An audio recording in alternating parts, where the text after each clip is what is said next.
You are right. One of the most stupid humans I have ever met. Well, get me in the book. You're going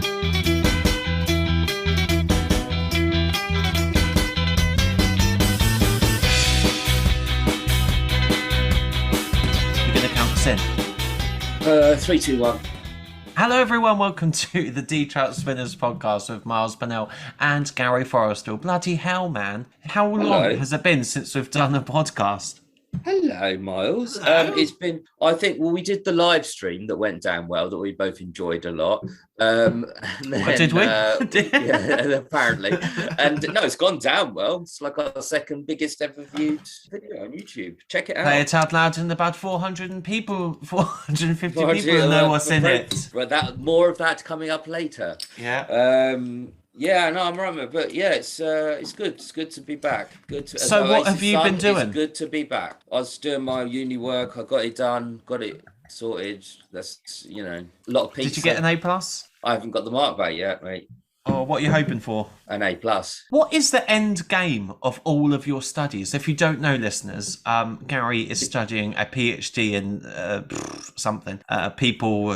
Poor people, and bad things that happen to them. Nothing like that at all. I'm not even going to go into it. But what is the end game anyway? When is all this going to be over? To keep doing more courses and hopefully die on one of them. And then that's it. And then that's the end game. So I'm not working for the rest of my life. Can I benefit from your success in the academia world at all? Is there any? How would you benefit, Miles, from my success? I could be a research subject. I could commission something. Unethical, because you're too easily led, easily manipulated as a participant. I'll come to you if I need someone who loses their wallet a lot, because it is about fraud. So do you have to wear the waiter's outfit again? Mr. Blobby. Yeah. It is cold now. Are you noticing a little chill in the air now that we've hit autumnal weather? I have transitioned to big coat. Your big coat now. I've gone from this hoodie that I'm wearing or t-shirt and shorts that I'm wearing now. I went. Yeah. Do you want to see? Do you want to see my shorts? I'll show you my shorts. I didn't need to see them, but thanks anyway. All right. It's my leg. It's like the Big Lebowski at your house, isn't it? Is it? Without the cool vibes. Oh, okay. That's the only thing that they got down for them. You're not the dude. You're more like I can't think of a word now. The prat. The frat. Miles doesn't like wearing shorts, even in hot. I am wearing shorts now. Look. No, okay, but you don't like wearing them out. You like. You don't mind something about your knees. I just get like his knees being seen.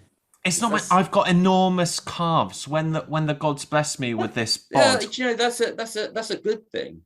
Is it? Yeah, but there's no reason why my calves should be this big. There's just no reason they should be that big. And it freaks me out. I don't do any exercise, and they're just pulsating masses of muscle. This is such a humble brag. But it's not about, because the rest of me is blubber. So it makes no difference at all. Anyway, have you put your heating on? That was my question. I have had, my heating has been on. It's not on right now. Would you have it on? 1, 2, 3, 4, or 5? No, it's on a temperature. So it's degrees Celsius. So I often put it on about only 12, and something comes on if it's really cold, but sometimes 14 now, and it comes on if it's 14 or under 14, it comes on. Wow, interesting. Put this right at the beginning, like the first thing they hear. We've got a little hook to keep. I know. 14 then 15 into summer. It just freaks me out. Like it's just this year's just absolute flown by, and I've got like the heating mysteriously turns on. Well, my girlfriend put it on. I was like, I'm someone that likes to sleep with all windows wide open. Yeah, like I like the fresh air. Yeah, I like the fresh air, particularly when I'm having a cigarette as well. Yeah, it's exactly. But Miles also has to have a shower before bed as well, so it's all fresh smell. It's nice. I don't get. Everyone should have a shower before bed. It makes you feel good. It prepares you mentally for the sleeping journey you're about to go on. She has got into your head, because I know you don't believe that, and I know you're doing that because of her. Hey, look at this. What am I holding? Is that poppers? Jar of poppers? I don't know. It's a conga. What is it? I got so nostalgic the other day. Did you ever play with conkers? I was in the park and I was just picking them up, and I was just like, I just love the feel of a of a conker. They're so smooth. It's nice. Did you ever play with conkers at school? Yeah, I did. Yeah. To put vinegar on them and bake them and all that stuff. Why did you put vinegar on them? Because it makes them stronger. Apparently. Oh, really? Myth. Maybe it's a myth, but. So I think what are things that kids are going to lose out these days? I think the novelty of playing with conkers on the playground on a piece of string and whacking them until you break the other thing. I just don't think kids are doing that these days. They're more interested in their Mario Kart and so are you. Heroin. Yes, no. I think they are still playing with conkers. Yeah, I'd say. I hope they do. Should we go to a couple of primary schools and just sit outside watching? Because you with a big sack of conker. No. I'm sure you're roasting your conkers on an big sack fire. Of what? Yeah, oh god. No, that's disgusting. Hey, there's loads of stuff that's been going on in the world of RSK, of which we are intrinsically tied to. I went to London. I went to London. I live in London. I went to Oxford Street to do some shopping. Basically, my trousers had split right on the crotch. Yeah.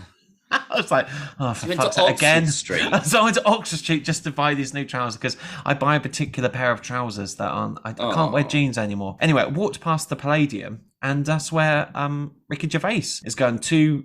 Was the headline like? Did it say Ricky Gervais? Yeah, he's doing a residency there for a bit. Yeah, there was loads of people so excited, and I was reading just a few of the reviews on Reddit. I mean, they're all pretty, hating on Ricky, but they were saying that people were laughing after every single joke, just slagging off different minorities, and it's just like, really? Oh, I mean, that's the review of one particular person, but I'm sure loads of people enjoyed it. If you listeners have went to show, I'd love to hear what you thought, because it seems a bit of it's been ages, isn't it, since he's done a sort of stand-up show, and he always I find it weird with Gervais because I don't think of him as a stand-up at all.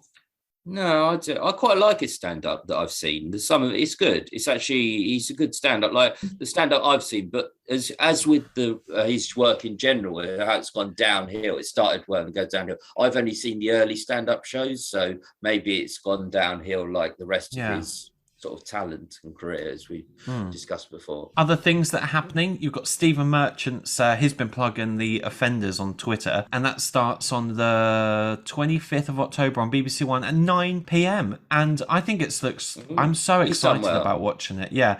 It says 7 strangers from different walks of life are forced together to complete a community service, and Christopher Walken's in it, and loads of sort of up-and-coming British talents are in it. But it looks so well produced. It's shot in Bristol, which is, Somerset way. This so excited. Like his dream. I bet he had this idea in his head 20 years ago, and now he's finally realising it. Yeah, I think so.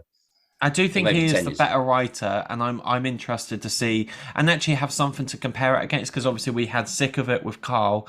We've had Afterlife with this, and now this is, Steve's baby, and it's like, it'll be interesting. That's true, actually. It's a good point. They've all had their own totally individual projects, which is nice, regardless of what we think of them. We don't really like Afterlife, but yeah, it's nice. Nice that they've all... Got their own little world building. Steve did his film. I mean, it's not like Steve's, it's a big thing for Steve, this, but he's done a film already, do you know what I mean? He's kind of, he's shown his, do you remember when we looked up his work? I know I said this on there before, but we looked up his net worth. I looked up his net worth, which is something I thought it'd be about 6 million, 5 million, 70 million is his net worth, apparently. Too much, without offenders. So it is too much. Well, that number offends me for sure, because I would like a slice of that pie. Put that at the beginning. Yeah, but Miles, you say about RSK. Why are we interested in the RSK? What is this podcast about? What thanks for asking. Why is RSK relevant? So what we do on this show, the Detroutsmans with Miles and Gary, just get that in there. We like to take a look at the past shows on XFM, or broadcast between 2001, 2005, completely disparate from the podcasts and the guide tos and the animation. And so we basically take a weekly look at each of the different episodes, and we review them. We offer our thoughts in sometimes excruciating detail and dissect them, and hopefully you enjoy it, and you relate to some of the stuff we're saying, or maybe you're one of those people who go, I've always thought like that, and then we say it, I don't agree with that, and I want to complain. Where's the fat ass complaint line? No, so you can get in touch with us either way, because we like it when people slightly disagree. I'll destroy them over email, but it's fine. But the few times he does check into his email account, ladies and gentlemen, because he doesn't. I do check into Trout Spinner's email account. Yes, don't know if you do or not. Basically, anyway. all the backstage work is done by me. If you want to, editing, right, checking the emails. No, I'm joking. It's not. Okay, no, thanks very much. This week we discuss Series 3, Episode 2, broadcast on 8th of November 2003. Karl is in trouble with Suzanne after saying on last week's show that her haircuts make her look like Dave Hill from Slade. I'll put a link to the original show in the description, and when you're ready, you can come back and listen to us. That's really Ainsley. So Ainsley. Why, hello, Jill. Check that out. By the way, that. We talk about that too much, man. If you know Ainsley Harriott, you don't know who he is, you don't like him, you're not a fan. Check that little video out. Hello, I've been following on Instagram, and he's a treat. It's just a little bit of sunshine in your life, in what can often be a very bleak world. The camp is straight, man. If he is straight, I don't even know. But he is. He's got a wife and kids. Matter. Yeah, no, lovely. So's Philip Schofield. Yeah. Anyway, let's leave that. No, I'm not. That's not criticizing. I just genuinely didn't know if he was gay or not. I thought. Philip Schofield, great face cream. He looks the same as he did 30 years ago. Oh, he's good. Yeah, it's good. What do you think of this episode, Gary? Bit grey. Yeah, it's good. It's a really good one. I like the beginning of Series 3. I quite like the kind of first few episodes. However, this was a bit naughtier than I remembered. There's a couple of really naughty bits that are a bit cringeworthy. Like, I've always thought this, like, when they're talking about GAY, and he goes, do you know what that spells? And the way Stephen is just like, gay. Like, it's such a, it sounds like what in the playground we used to say, it shouldn't, but school children, it's such a child. I don't know, I just don't like that bit. And then when he says, have you been ill? And it's nothing serious. That is so naughty. I think as he knew, as he was saying it, he thought, should I say this or shouldn't I say this? I'm going to say it and just see what happens.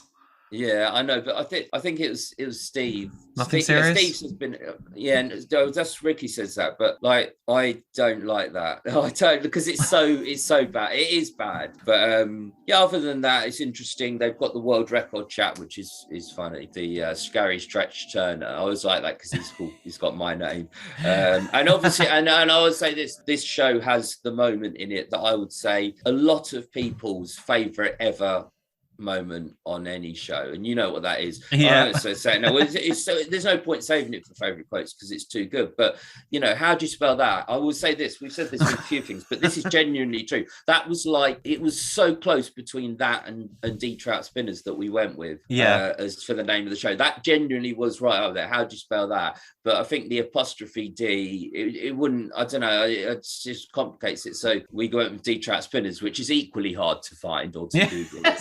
Together, no, if you're listening to this, you're one of the small minority that managed to find us through SEO optimization. We made it as hard as we possibly could for you. We did it. we did all we can so you to stop people listening. Exactly. We've done a great job. But that's good. The monkey news is good. I've rated it 8 out of 10 this week. But Ricky makes the monkey news great this week. Ricky often does that with the segment. It'll be Ricky's input that makes it great. And I will say that the overflow from last week, the overspill about the Mondays and working Mondays. Yeah. He's still on it so much. And just after they listened to Karl and Kez, which is one of the best bits. And you must just think, what effort must he put in to wrote that, to recorded it? I know. Everything that he put. And he's still saying, you didn't do that Monday. You didn't do that. You went in on another day. So you're still taking the piss. Taking the piss either way. He can't let it go. And there's something he's genuinely angry about. It's not for entertainment. But that's kind of, it doesn't annoy me, but it's just get over it already, I'm thinking. But it's funny how quickly they do sort of go back and, it always happens at the start of every season. There's always a bit of conflict, then it settles down, it dies down very, very quick, which I think is a sign of a very good sort of strong friendship, because he says, yeah, a good show last week, wasn't it, Karl? And then Karl just goes, brilliant, wasn't it? Yeah. And it wasn't brilliant because they all fucking killed each other. Yeah, but I would say the start of series 2 doesn't start off with conflict. Actually, they're quite sweet. They're quite close there, and the conflict comes a bit later. Yeah, I take your point, but no, it's good. It's not one of my favourites, but I'd say they're all on form this week. They're all pretty. They all contribute quite a lot. Sometimes Steve doesn't contribute as much, but I think they're all on form here. It's just not one of my favourite shows, but it's decent. Solid listening. Do you know something I do like? Was Karl does some improv with Ricky when he does the the view in the house sets. Give us another bong. Yeah.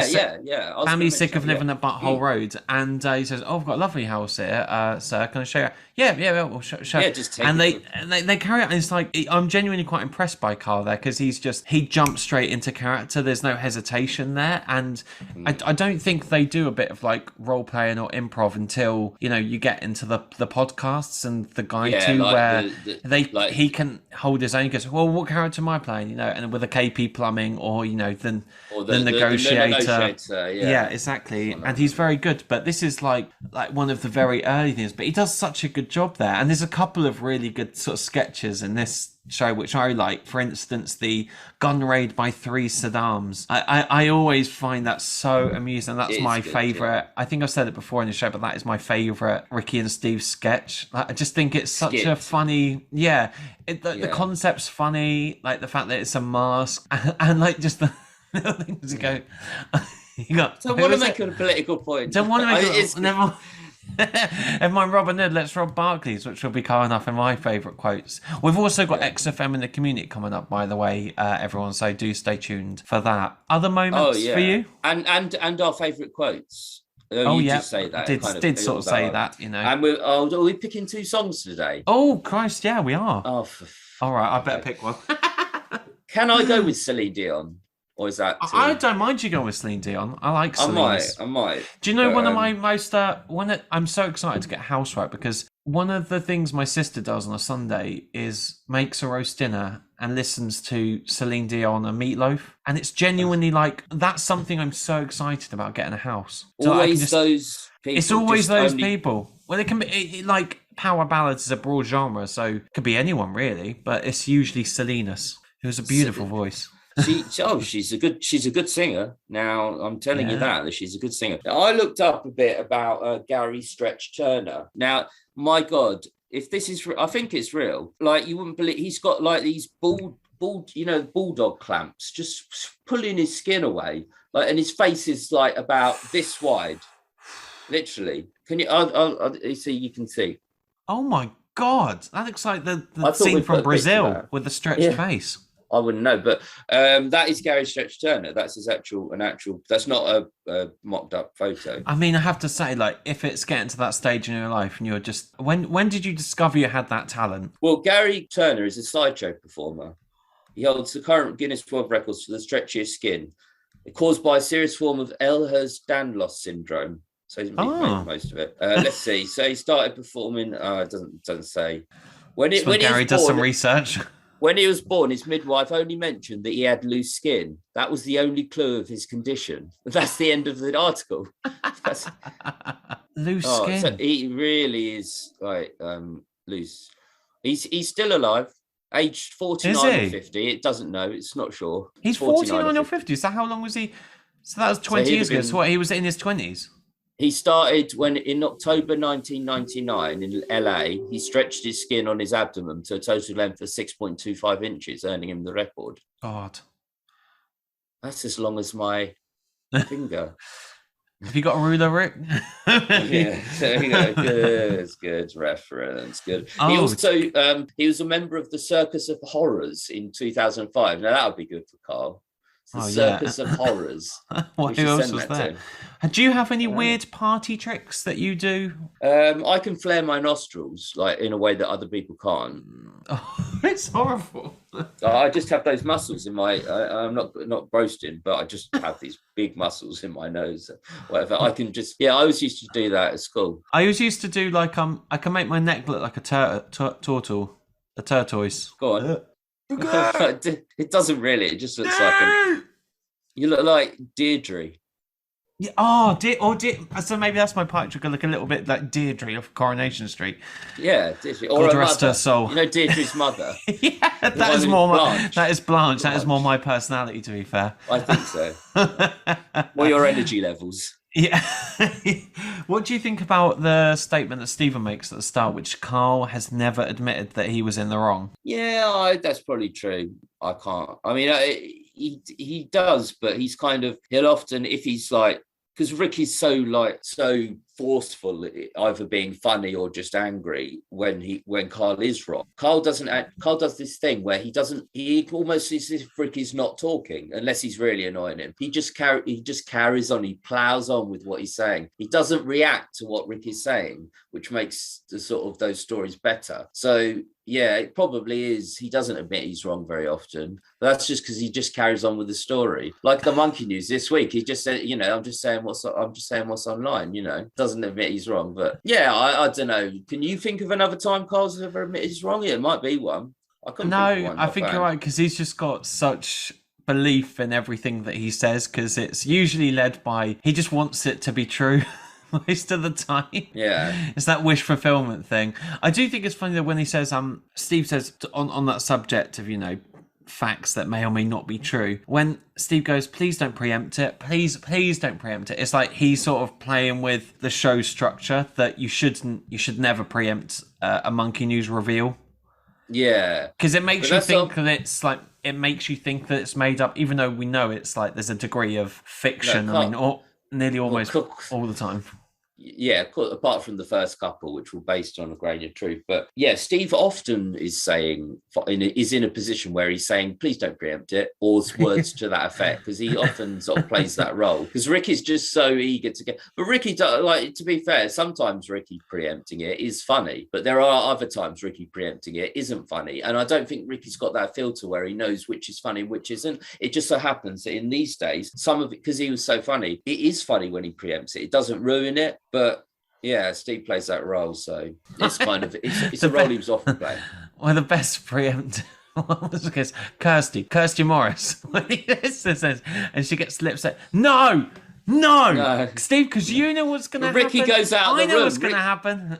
Ricky goes out of the studio at that point, I think, for that one. He's actually not in the studio. And then he comes back in because he's so angry. That is my favourite monkey. That's by far my favourite Monkey News. Apart from There's No Car at Pump 4, which I also thought.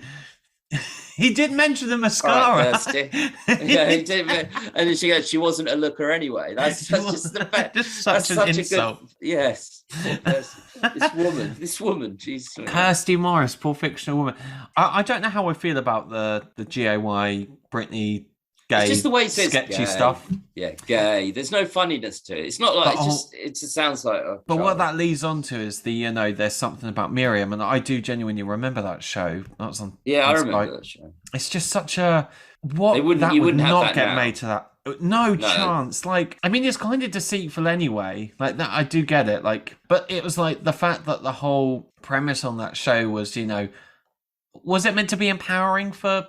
Was it meant to show that you don't care about someone's looks? It's about their personality. When the big reveal was, she's still got a knob. Like, yeah, no, it's. I think the point of the show was to reveal she's still got a knob, and for people to be shocked, the shock factor. I don't think it was like in solidarity with transgender community. Like it was. Yeah. It certainly wouldn't play with that. They wouldn't play with that, in that way today. But yeah, something about Miriam. I remember that. Yeah.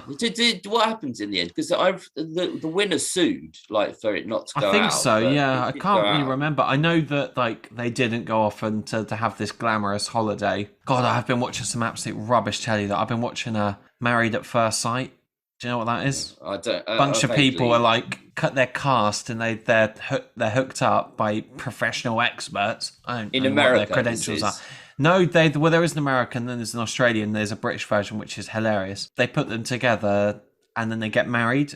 and then they sort of go on they get to meet the family and, spend time together. And then at the end, they decide if they want to renew their vows and, stay together. And it's all proper, like, true, but there's quite a lot of drama. Like, but I was playing with marriage. Marriage, I don't believe in, I'm not religious at all, but marriage should be a bit more sacred than that. Do you know what I mean? Like, but nothing's sacred now, though, is it? When in this era of social media, it's just like I think everything's lost its value a little bit, hasn't it? That's a social media wedding, basically. Like, and it's all just designed to like give them a profile on Instagram. Like, I think one of the couples that I'd love to see you on that program. I just want to see when they don't have any choice. But like, well, here he is. This is who we've chosen for you. I'd like to see you on TV peeling an orange. I think even that would be funny, to be honest. Okay. I don't know. It would just be amusing to me. Would it turn you on? Is that what you're saying? Oh, absolutely not. I would never put those two things together. Don't want to contemplate that. But yeah, Steve says, I love the fact that we can talk about pre-op transsexuals on the radio without fear of complaints. That's really interesting because I wonder, because obviously today that really has moved on. I thought about that point. You can't, because you actually can't. But I think it moved to a point where you couldn't because they were so mocked. They're so downtrodden, like they were like the lowest. Like, you wouldn't talk about transgender. Then it moved to a point where you could talk about them, but take the piss a bit. Now it's like moved to a point where you can't take the piss at all, which is right, but you can't, you could not do that, this show that they did that we're reviewing today. It's just so offensive. It's a gay offense. It's offensive to the gay community, the transgender community, probably bisexuals in some way, monkeys. So do you know what I like though? There was an interview talking about like GAY and that sort of thing. And I was reading this article. It was just Daniel Craig had an interview with it was a podcast. Yeah. He said he liked to go to gay bars. Yeah. And I was like, I'm so glad that obviously I consider myself, a heterosexual person, but I used to go, I love going to gay clubs anyway, because, a lot of my friends are gay, and even if they were, I probably would still go, because he's so right. You do get rid of that riffraff and, the violence. And I've been to nightclubs, there's been punch ups and arguments, and you're just like, what is the fun in that? It's not enjoyable for anyone. And if you are going there to, you most of the time you're with friends, you just want to have an innocent good time and, have some shots and dance. And, if you meet someone, so be it. Yeah, and there are a lot of straight women, as he makes this point, like he says, it kind of goes through and says that those are the reasons. Then he kind of says actually it's because there are a lot of straight women at gay clubs, like you can get with. But I like going to gay pubs and clubs as well. I don't go now, but all right. I've got a ticket. I've got a couple of tickets to Brittany. Do you want to come? No, I'm doing some wood chopping then. You wouldn't be very because I'm so butch. So butch. And you don't like going out very late as well. No, I do not. Will not be seeing Brittany at gay GAY or otherwise. I did find it funny where he says, "What's your name, Paolo?" Where years later, and actually this kind of comes back. Years later, Karl would go on to meet a gay gentleman in Brazil called Paolo, and they slag off Sky One. An Idiot Abroad was then shown on Sky One. I know, but they slag off all the channels and all the things. So they didn't really slag them off too much because they're slagging off every. It's like they slag off XFM, to more than anyone, and they're working there at the time. That's true. I always remember your family was sort of doing all right if you had Sky One. Yeah, back in the day, because it was satellite, wasn't it? Satellite telly. Yeah, I don't know. What was the transition? It was like terrestrial, cable, satellite. No, there was no cable. Are they the same cable thing? For us, cable in America is the kind of thing we call satellite. They don't use satellite; they use cable. Oh, okay. So they probably do use satellites for something. But we had Sky TV, which started in about 1991 or 1990, and with the football contract and things like that. And it was panned at first. No one watched it. It's going to collapse, and it's only the football that saved it. And then now it's like huge. I don't think there's anything now, but it was. I remember like a school friend, and he'd always come around our house just to watch the wrestling on Sky One. Yeah. Oh really? It was just the wrestling, like to watch. Rock. That is the worst. I cannot understand the wrestling. I had friends who were into. Do you watch boxing? They loved it. I watch a bit of. Like there was a very big fight this week, and I watched the highlights. Yeah, I was interested in it, but I wouldn't know. Watch the undercard, which is the amateur fighters fighting before. Like, I'm not that into. I'd never go to a boxing match, but yeah, it's. I like the big fights. I watch the highlights. Yeah. So I really like the idea. I really want to get into boxing, like both as a sport and as like you should for fitness. I'd love it. It's great. I'd love to beat the shit out of someone. I do get Ricky's. When he's in Series 1 and he did the fight, I do get it's just that. Yeah, it's in Series 2 actually. But so did you watch any of the fight that's just been? Because if you want to get into boxing, well, why not? I thought if you want to get into boxing, I thought you'd have watched that. I don't know. Like, it would have came up on everyone's. Like, I do think it's really exciting. I knew of it, and I love watching boxing films. I like Rocky and Raging Bull and everything. Like they're brilliant films on their own. And I like the fact that it's always about the boxing fight is about really everything but the boxing match, because it's about how your external life is projected inside the ring. All those feelings and emotions that get tied up in what is quite a raw expression of primitive state of being, isn't it? It is, but I like afterwards they often embrace and hug, which is weird to see. They didn't on this fight actually, but definitely embrace. Like, it's just there's the rules, and it's like you go into another, like almost another universe where you are punching the shit out of them and you want to knock them out, spark out, and then suddenly as soon as it's over, back into this universe, and you kind of plug in and thing. And all the build up to fights is like, they do the weigh-ins and things, and they always like this often, and some of it is it's not put on, but they do hate each other, but they kind of have these brawls at the weigh-ins, and they have to get people in between them. And they love that because of the publicity. And so there's so much hate. As soon as the boxing match is over, they embrace how they didn't actually. Is it about hate though? Do you have to wind yourself up enough to like go? When I get in this. Yeah, I think that's it. You wind yourself up to get to kind of, you're trying to knock these people out, like. It's dangerous. Me and you should have a charity Trout Spinners boxing match. Oh, okay. Well, we're gonna, maybe. This little. We could do it in your flat. I don't mind. We could do it in your flat. So you don't have to move. I've got all the boxes in the way. McCoy's. Have you eaten the crisps? No. I got another box delivered. I was getting. Do you know what I like about when you get a box? When it was so Gary ordered all these crisps, and what I like about. And they're like boxes. You get a pack of a box of 24, even more than 48. That's mental. But what I like is, when you... there's a box of 24, the max. How is that? But like, I like the sort of cut out circle shape. Do you remember like that in a pub? And you'd like feed it out. Oh, yeah. And you put your hand in like a... Like a chimp. Trying to get out. Hey, on Sky One, you got... there was Kirsty Home Videos, which they referenced, and... I remember once, right? I don't even get that. I remember one year at Christmas. Every teenager goes through quite a seedy period, and I was like, Mum, I want to know. Could I have a Kirsty calendar, please? Oh, that's all right. I had a Spice Girls one. No, but Spice Girls is at least decent and credible. Hey, have you watched that Spice Girls documentary on Channel 4 yet? No, I haven't. No, you said Mars messaged me. He said if you're up for some 90s vibes, so you should check out this documentary. But I haven't actually done it yet. But I love that the Spice Girls were part of Britpop. Like they are part of it, whether people like it or not. They are part. They are part. Well, they're part. They are part of it. Honestly, the documentary is fascinating. If you like the Spice Girls, or if you have any interest in that period of history, because it does get to more sort of deeper sort of social, political kind of things, but what they did for feminism and empowerment of like everyone, whoever you were, whoever you identified with, and like how that was like a precursor to like Me Too, because it was like you take on so many of your ideologies when you're younger and you put them into practice when you can either become an activist or it's just how you express yourself and your identity. And they were such huge role models. So I don't know why I just have such I had a respect for them anyway, but like the hassle, like when they talk about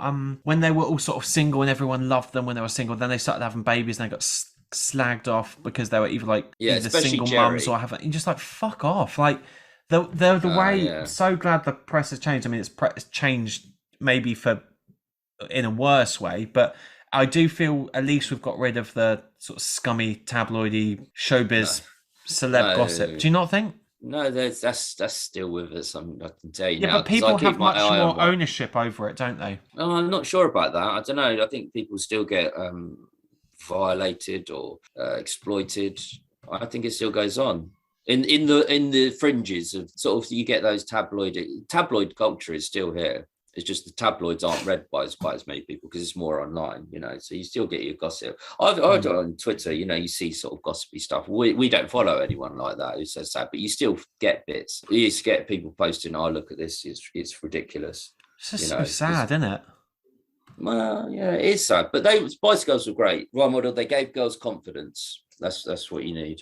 Yeah, because all the bands at that time were the male bands, apart from Elastica. They were male, and then there was some, they came along. Whoever thought of that idea, I think it was Simon, not Simon Cowell, but the other one, Simon. Oh, is this? It's Simon something. Come up. I mean, he must be almost a bit. He is a bit. He's like huge. But I bet he earns more than Simon Cowell, or he's working. Yeah. But yeah, to come up with that idea, just to put and we'll give them a name and be different spices and different names, and it was so clever. And now that's kind of been done a few times since. But they were trailblazers, really. Their music was really good. Some of it was great. But what they were singing about, they sort of said, in the documentary, we didn't want to sing about relationships being downbeat and girls being sad about not being relationship. It was all about, no, I'm with my mates and we're having fun and we're gonna go out and we're gonna have a fucking good time. And me, you'll see. Why do you sound like some sort of weird drag act? I did it in a car. Who was your spice? Baby. Definitely. I think Baby. At the time I was Ginge, but now I'm posh. I do like Ginger. Oh, really? Yeah. But I got remote. They did that whole when they did that reunion thing for the London Olympics and the black cabs, and they all go around. They're going around a Union Jack. I'm not a patriotic thing. I do like all of that. No, it was. It was a fantastic ceremony, and that they were part of it. Yeah. Do you know I was there when Posh Spice met David Beckham? I was in the same building. Well, you were in the same bed, or? No, they didn't meet in bed. They're not that. She's not that forward. But I went to the football match at which the Spice Girls were at in Old Trafford, the Manchester United match. Just randomly, I've only seen Manchester United apart from when they're playing Watford. My dad got tickets from some guys doing work for, and yeah, we were there. And that was the actual match. God. Man United Sheffield Wednesday. Wow.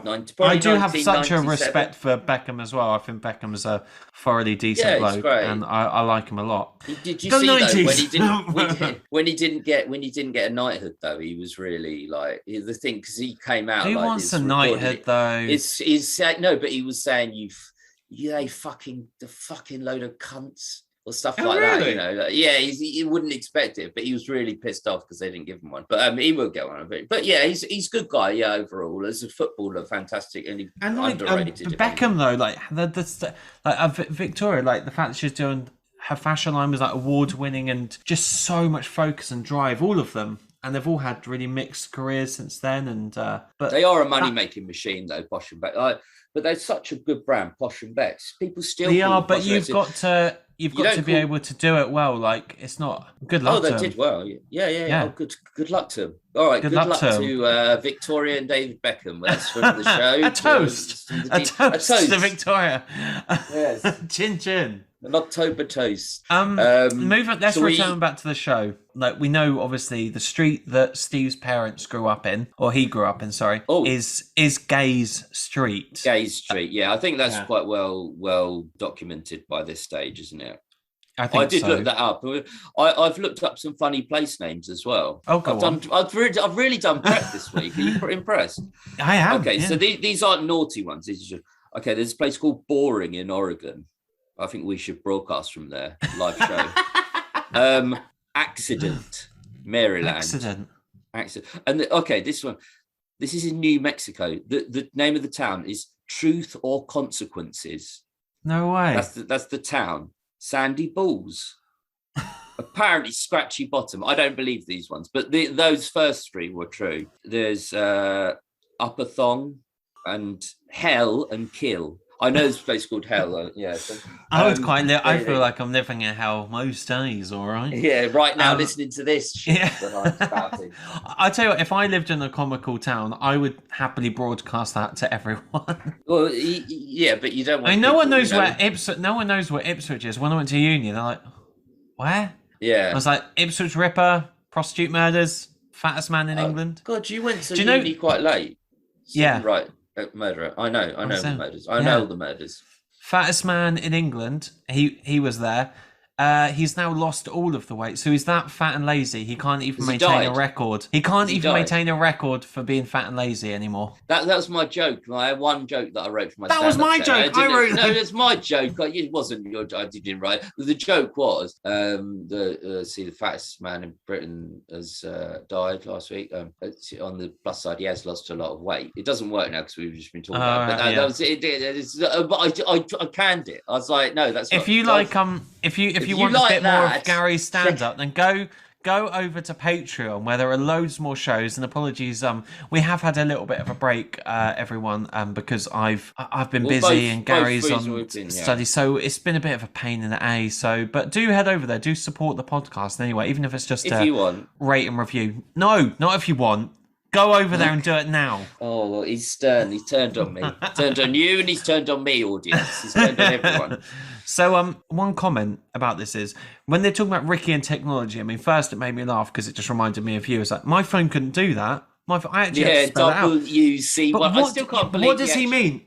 What does he mean? I know what he means. I'll tell you. He had it on predictive text. So I thought about this over the years. Because I thought, well, I don't understand why you wouldn't. Because you can't spell W unless it was double, as in the word double. That's what he's saying. He wrote out the word double and then left it in because he's on predictive text. And I remember it was like you were on predictive text and you didn't kind of know anything else. You either were one of the two camps, one who used predictive text, one who didn't. And predictive text, all you need to do is toggle to non-predictive text. But that's what he meant. Okay. He was on W. So WC1 isn't a word, so he couldn't have got that. That's definitely what he meant. But it does age the show because nowadays, even someone who's bad at technology would know how to do WC. Yeah. I mean, it wouldn't even be an issue. We've got keyboards on. No, okay, that's good. That's cleared that particular one up for me because I was always just like, why are you? No, it doesn't. But I suppose it was quite new tech. That was quite new actually. Predictive text, having your first phone. What was your first phone?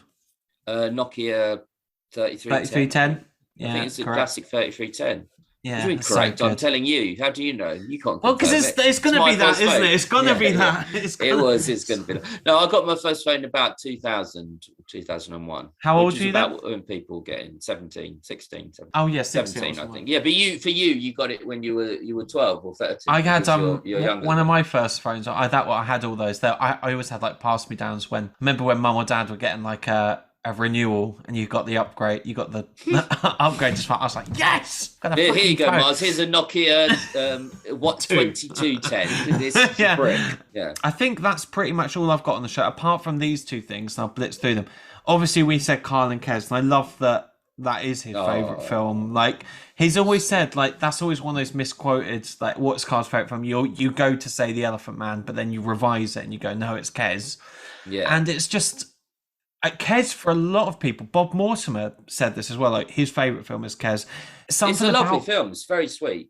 I couldn't get through it. Like I couldn't understand that. I'm pretty good at accents, but I found the accent so strong. Really? And yeah, like same with strong. Like Ratcatcher by Lynn Ramsey. I found it so impenetrable as a film. Like I can understand the thick Glaswegian accent, for the films of Trainspotting and stuff. It's just like you should. I don't mean this is. No, I do want to watch it. You should watch it with subtitles. Yeah, I might do that. I guess the subtitles they might spell the words out they might still be confusing because. Have you been watching Squid Games? No, what is? I've been going every time I go on Twitter to do a tweet that no one likes. Squid Games comes up. There's all this Squid Game stuff. What is this? So Squid Games. So it's a South Korean show, and it's basically like in the same mold of Battle Royale or the Hunger Games, whereby a bunch of people fighting for a huge amount of money partake in these games called the Squid to win a bunch of squid. Just go to a restaurant. I love squid actually, like calamari. Oh, I love calamari. And I went to this posh, like once in my life, like this really posh fish restaurant, and there was squid ink in my risotto pasta. or something. So yeah, that was nice. Nice. Yeah. One of the few times you've been to a restaurant. Yeah, no, I like restaurants. But anyway, but yeah, anyway, they partake in these sort of survival games where they're pitted against each other, and essentially, if you win, you go through to the next round, and there's 6 games that you have to complete. But if you lose any of the games, you die in like really weird, horrible ways. Like at the start, they play a game of green light or red light, which is a bit like it's a bit like grandmother's footsteps or something like that, where it's like don't really know that. it's when someone's like on the other side of the wall when they turn. When they're facing the wall, you can run, but when they turn, you've got to freeze. Right. It's really well made. Like cinematography is like really fun and vibrant. Everyone's and all the sets are like hand built. It is, but I don't get the fuss. I mean, I feel cheated in all honesty when I watch a Netflix show. I feel like Netflix is the equivalent. Someone standing outside, the waiter standing outside a restaurant with a menu and enticing you to come in. He's like, "Hello, my friends, come into my restaurant. I don't we have mind starters, that. entrees. Would you want to drink wine? You like wine?" And then you this go is Bulgarian restaurant. I don't know. But then you walk in and you just go, the interior is a bit drab. Food's a bit grey and flavourless, and you're like, that's because the good restaurants, they don't need to do that. If they are standing at the door trying to, but that's how I feel with a Netflix show. That's how I feel with Netflix show. I feel cheated. Like I've been lied to because their marketing's so fucking good. But maybe do check it out just to be in on the conversation, because I know you wouldn't have watched Bond or anything. Well, I'm not gonna be. I don't want to be in on the conversation. I have conversations with myself, mate. All right, well, you live in your own little world. Just as interesting. Gary Stretch Turner.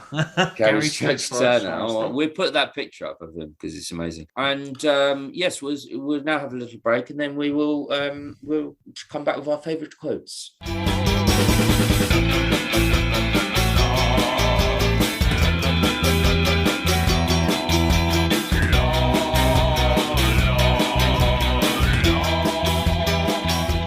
She is again, the angry woman.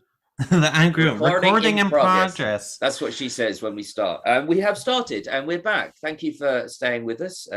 What do you do in the break? Do you just put a bit of music or something for? There's a bit of music. A little short bit of music. Do you ever listen to the shows again, or is it just me? Or no, I do. I did when that competition came up, and we were looking for the best bits, and then I came up with some best bits. You didn't use any. It's just important that we have a vigorous QA process. We've got to make sure that we're standing up to modern standards of podcasting. So anyway, thanks, guys. Australian let's not mention that, because I would hate for anyone to listen to the other podcasts about a similar subject area that may or may not have a more interesting concept. I don't know. They may or may not have debatable. Better presenters. They may or may have better presenters. They may or may have. Anyway, they don't have this feature, which is our favourite quotes. I bet they probably do. Actually, they've probably got a jingle for it and everything. Oh, for fun. We tried a jingle over it and it didn't work. People said, "What the fuck is that music?" We 70 quid well spent. Yeah, I know. We canned it. Anyway, what's your first one? Okay, but get your hat before we go. Do you prefer knobs or tits? That was my third one. And I've got a follow-up to that. What? Even Liza Minnelli's? Which I think is quite a good title for the show, actually. Could be, yeah. I know we were talking about the gay chat, and we don't like. There is problems with it, but I just like or the interior of someone else. Just that. It's such a weird thing to say as well. Like as a joke, it's so odd. No, but I like it. I know. It is good. My next one is does it whistle? That's my next one. So. Is it really?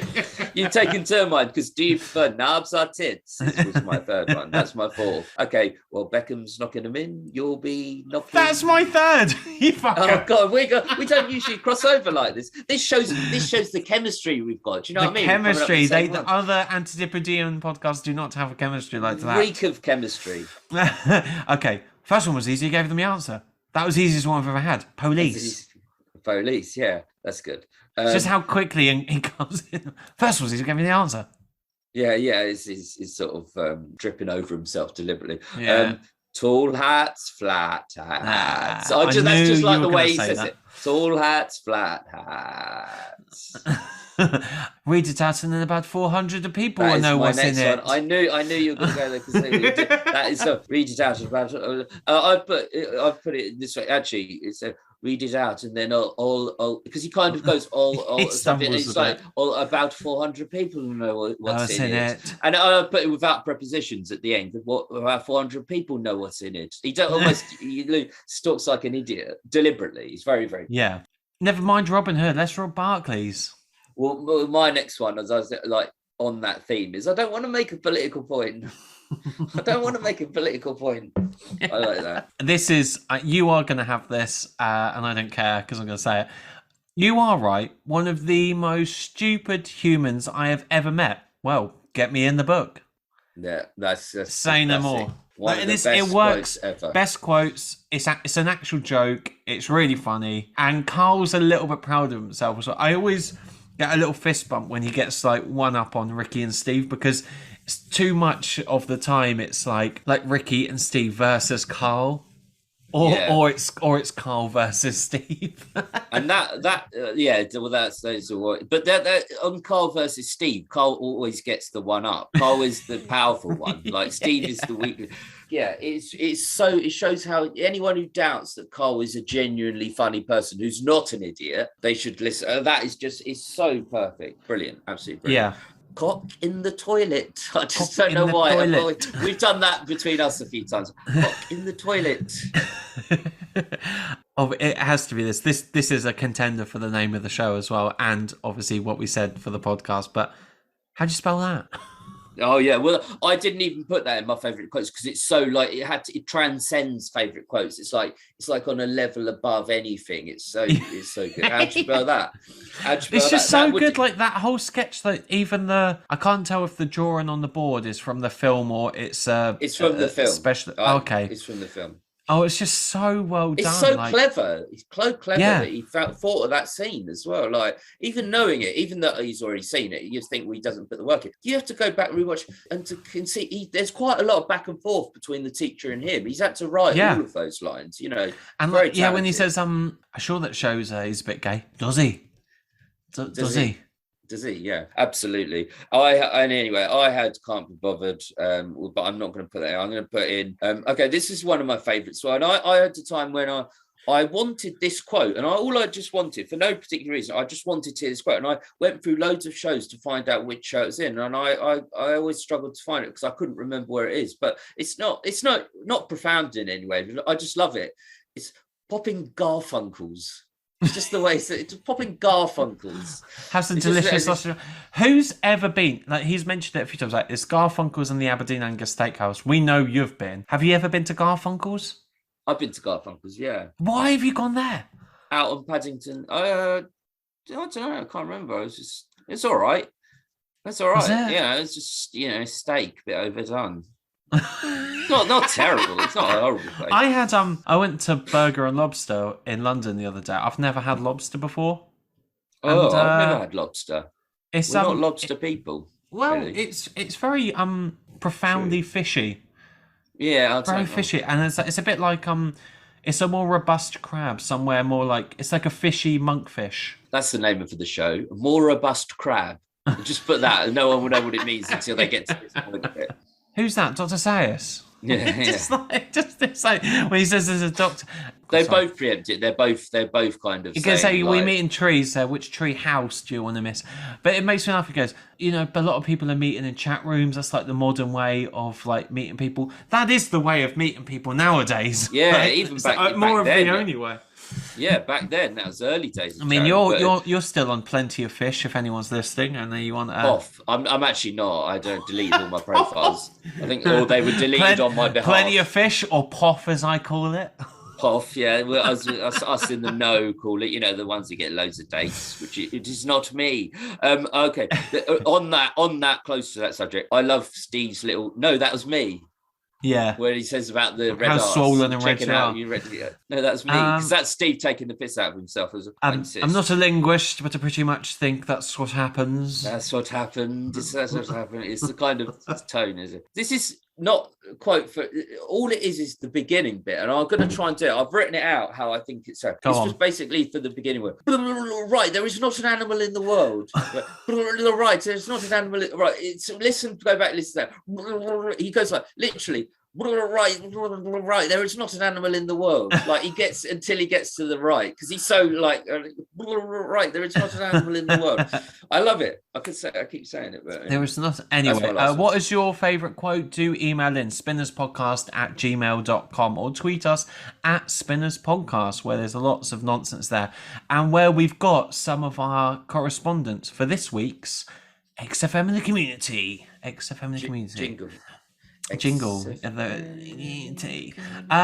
so not too much this week, but just there's a couple of interesting things on Twitter that I sort of posted I wanted to share with you, Gary. And this was I often just have like thoughts at usually 2:00 in the morning, and I said I'm interested in finding out, would you like to see the XFM shows embraced by the mainstream? Is part of the appeal of the shows is that they're still relatively unheard of in the RSK canon? And we got some interesting thoughts, just a few of them here. Joe Green says, I honestly want them to go mega mainstream so I can be one of those insufferably annoying people that say, yeah, but I liked it when it was cool to like it. That's a good one. Ben says, I think Dick has said it best. Commiserations on not winning a Sony. I can't believe you didn't win. Apart from your show's obvious lack of quality and effort, etc., etc. We all know the quote. Better luck next time. Joel Awesome says, I do like that these shows are somewhat hidden gems. There's a bit of snobbery there, but I would love more RSK content out there in the masses. Daisy Harvey, long-time listener and loyal Patreon, says, no. Gabriel Brown says they seem to have just the right amount of fans, enough to keep them alive and talked about, but not enough so they still remain quite obscure. Yeah, it's a very thoughtful set of answers. I like that. Even Daisy's no. It's kind of because she's like, she's making that point, but it's quite well-considered points that they're making. But it's one of those, I do get it, because it's like, you want to be the only person and to cherish them and enjoy them. But at the same time, you hear all the time of people saying, like, we're lucky that we get to discuss them and we're friends, like, through them. So you do want to discuss it. But if too many people like them, it is quite nice to have something that you feel is yours and no one can take it away from you. It is. And it's not everyone else's. It's kind of like, that's the thing about it. Like if it was like a podcast about what I've often used EastEnders, would probably have more listeners, and it's an underground show, which means it limits the amount of listeners we'll ever get. Which but we kind of like that because obviously we'd like more listeners. Any podcast would, but it's kind of nice that it's a certain level and not that high. Yeah. So I quite like it. Yeah, very considered answers, guys. Well done. Traveling Blade says, sorry, there's just a couple more. Traveling Blade, sorry, yeah. Tricky one. It does annoy me when people always quote the podcasts and RGS when I know there's far funnier material from XFM. But then I also like the fact that it's quite niche. And then Stu says, I actually like the fact that they're not mainstream. Ricky now being global, it's nice for us original content fans to have something still to cherish in relatively small numbers. The amount of little gems and one-liners too that make it into the mainstream stuff they did later. And I think that's the big thing, isn't it? Like, XFM has kind of come into the mainstream, but via other avenues. You see it filter down into Ricky's work that he references in Afterlife. And first kind of transition from that, from podcasts, let's say apart from the podcast, but transition from away from audio, it was when he invited Karl backstage and filmed him. Like that was the first, like a lot of people had seen Karl and put him on the DVD as an extra. Oh yeah. That's kind of I can't think of anything like before that was bad, but it's I like Traveling Blade's answer. It reminds me of people. It's frustrating when people who you say to them, I think The Office is the best piece of art that's ever been on TV or in any medium, and they're like, that's all right, or they're like, the dance, and it's like, no, I know there's far funny. The dance is hilarious, but it's like everyone knowing the most knowable bits, but they don't know that there's so much funnier. I know. So much more that's funnier. Now, people who don't really know about the podcast, but have dipped in a little bit, might know stuff like Horse in the House or something like that. That's what they're always quote. But we all know there's that's great material itself, but there's so much better material. Absolutely, but it's so hard as well to get people to listen to the shows. If you've got a friend and you go, okay, you really like Ricky Gervais, pop a little earphones on and listen to these, and the cock in the toilet, and you'll listen to these. But they just can't get them, and I think it takes a particular sort of person to sit down and really devour them.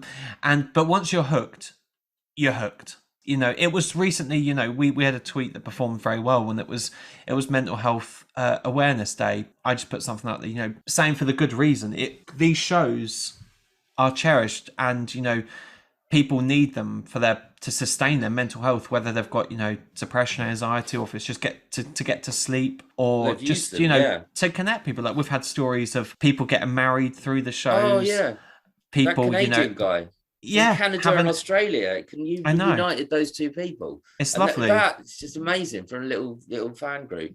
And it's important that we do sort of, I don't know, we're a podcast about the show, so we're always going to sort of overemphasize how great they are. But I think, I think we're fair, we're balanced. I think so when it's not, it is important. Like, people do struggle with issues, and you've got to really, whatever tools are in your arsenal to help you to feel a bit normal, feel like you can get through the day, then they count for a hell of a lot. And I think we should always remember that. And particularly to go to sleep as well. Like, that's the way I've used it. Yeah. You have trouble going to sleep, don't you? I do some nights, I don't sleep, but let's move on from that. You look great. What's pointless? We also do have an email Good comments, guys. Good comments, by the way. I like them. Absolutely. This is from Meave Newman. Hi, Miles and Gary. I just wanted to let you know that I really enjoyed listening to your podcast. I've been listening to the XFM shows for about 4 years now, and I've only recently discovered your podcasts and ended up listening to it all within about 2 weeks. That's crazy. Wow. I'm 21. I'm 21 and therefore don't really have anyone to talk about the XFM shows. I'm also from Ireland, so the trio aren't as big here, so I'd assume they'd be in England. When I started listening to the show, I never thought there would be such a devoted fan base all these years later, as the show first aired only a year after I was born. Anyway, just wanted to say it's really refreshing to hear people who are just as obsessed with the show as I am. It's nice to know that there are still people out there who drink milk out of saucers. Neat. Cheers, Meave. That's great. Thank you so much. A lovely comment. I can't believe you got through all our shows in 2 weeks. Is that what she means? Did she blitz through the XFM shows in 2 weeks? Or did she mean us? I think she means us with that. But okay, well, that, anyway, that will have aged her. She's probably about 32 now. In the year. Anything else? One more. So Jack Bromfield, who is a friend of the podcast, on Thursday this week, he put on a pub quiz in this pub in Hackney in London, and it was all about Series 2, and we couldn't go. You couldn't go because you're lazy. No, I had proper reasons. We weren't going into it, but we both couldn't go. I had a friend's leaving do at work, so it was just a bit all bad timing really for us. I went on the Reddit thread and he posted some images, and it looks like there was about nearly 30 people there, which like pretty much double his numbers that he did. So amazing work. And he posted this little status, which I want to share with everyone. We had a wicked time last night at the XFM Pub Quiz Series 2, episodes 1 to 26. So there is going to be a part 2, which we will definitely go to. Was triple the amount of people as last time. So it was great to see all the same people from the last time coming back. There was some great quizzing and great prizes. I've attached the winning answer sheet and the prizes won on the night. So I've posted those on Twitter. Do check them out. They're great. It was so nice being amongst and meeting like-minded XFM listeners. There were 5 people that came on their own, and 4 of them decided to make 2 teams of 2. They all got on and have exchange numbers to go for a pint another time. And they said there'd be a team at the next pub quiz. The other guy on his own won a spot prize of a jug of beer and donated it to the team that had travelled all the way from Birkenhead just for the quiz. How great is that? It just felt like such positive vibes. But what would you expect from this little community we're all a part of? I'll be doing the next quiz sometime in the new year, most likely mid-Jan, so keep an eye out for that. But play a record. And I've got some of the pub quiz names, which are great, some of the team names. Okay. Educated in Ricky. Bat Attitude, sponsored by Electrolux. Okay. We could be your brother, Steve. Yeah. This quiz owes us a balmy summer's night. Okay. Arbitrary team name. The wheelie Arbitrary bins, colon then, educate me. Yeah. There's the useless cunts. What? Okay, well that's these are all clever ones, clever plays on words, and then you just bang it out there. Just a few more. Paul Ince, that's great. That's Jack, good. you're muscly. The Blockshaw Road Boys, Sex with Noah, Shut Up a Gervais, Dickie Anderson's Third Foot, Auntie Nora's All Out of Gas, and this is I think this is my favourite. The Congress Tarts. Yeah, that's good. The Congress Tarts. Yeah, I think we'd go for something like Squiddy Patel's, hand job. I don't know. It's like I don't know.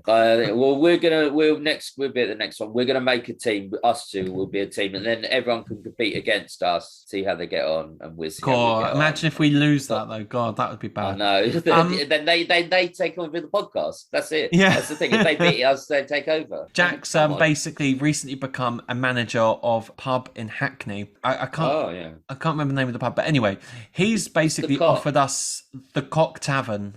Do you know any jokes about cocks? And we are talking about the male bird. We're not talking about the. I'm talking about a big giant penis the size of a pub. Throbbing penis. So yeah, anyway, he's become the manager of pub, and he's basically offered us the space very kindly to do a live show, which is something that we've always wanted to do since we started the podcast. So we're going to do a live show to celebrate the XFM anniversary some point this year, either in November and December. And Jack, if you're listening, I will talk to you separately.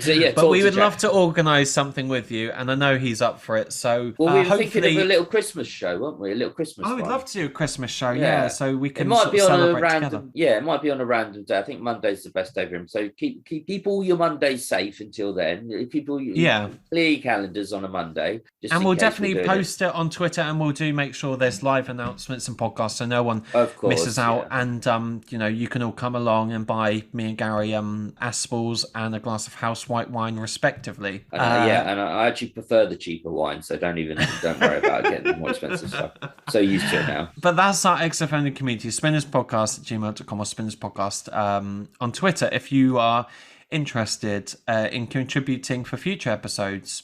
And there's loads of exciting stuff we've got coming on our way. Like there's we've got a famous actor friend. I've also been in touch with Robin Ince, so I don't want to make any promises, but I'm hoping to have Robin Ince on the show. It's like I don't want to make it's like you just announce $1 million jackpot or something. Give it a giveaway. I don't want to make any promises about Robin it would Ince be the £1 million jackpot if he did come on the show, but Gary, for God's sake, sorry, Robin, don't if you're go. listening. If Gary turns up and he goes, I told you was he going to be here. I don't like him. I might do that as a joke in the introduction. He's not going to remember that at all. No, but I mean, that's got to be one of the first few people in history that has ever been so dismissed like that. It's so horrible, isn't it? Probably it's just so. I don't think I'd ever do that. In front of him and pointed at him I could never do. I don't like him. He said he's going to be here, unbelievable. And then he got on, and then he said afterwards, we started getting on when he got down. Tell me next time. Remember his family times to have a pint. Yeah.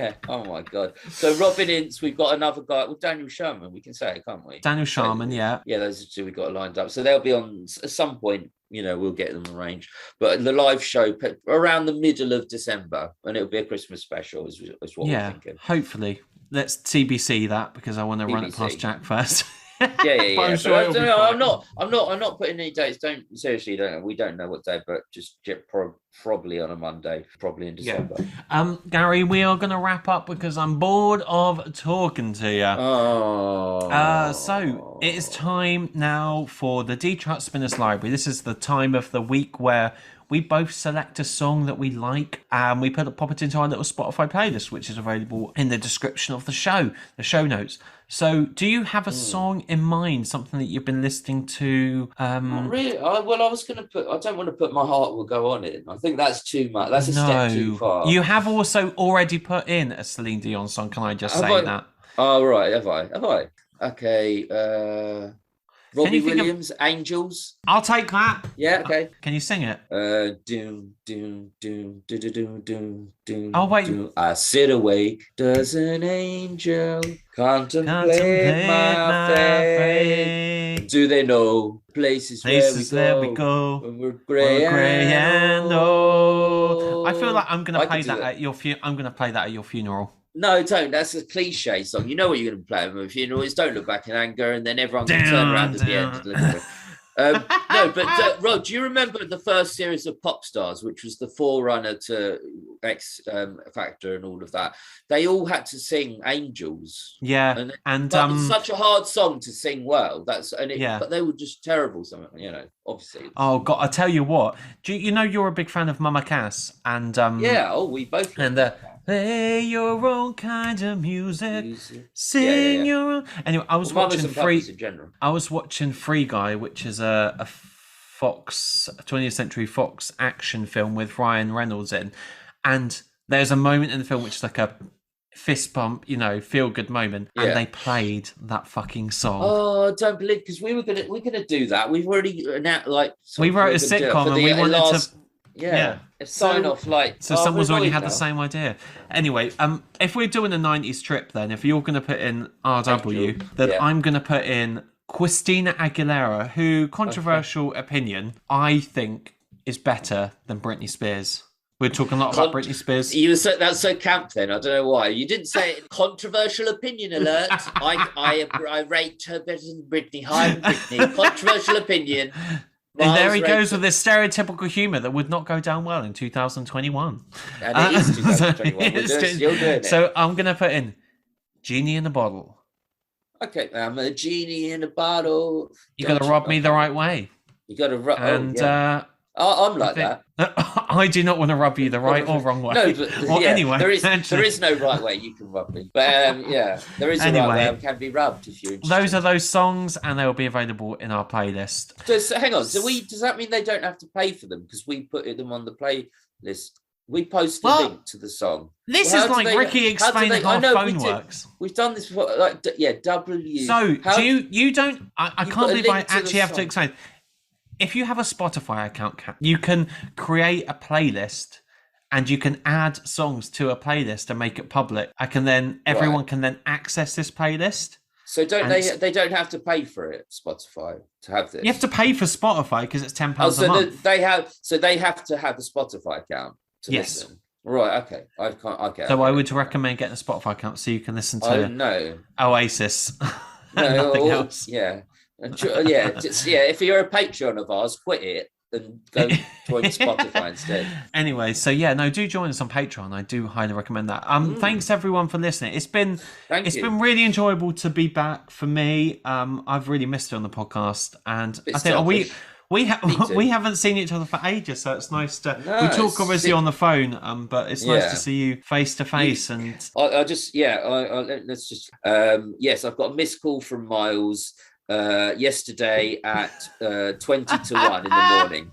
That's okay, but he only calls me that because he knows I am up. So it's weird. I know. Weird time. It's so that. Well, my girlfriend's away at the moment, so I'm a bit lonely. So girlfriend's away.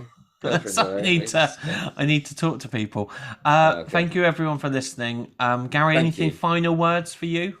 Just we're a brilliant show, and don't listen to any others that are similar. Yeah. That's it, that's all I want to say. Thanks, I'm joking. But thank you. Thanks everyone who's contributed. Please get in touch with us and keep listening. We appreciate you. All that. Yeah. See you later. See you later.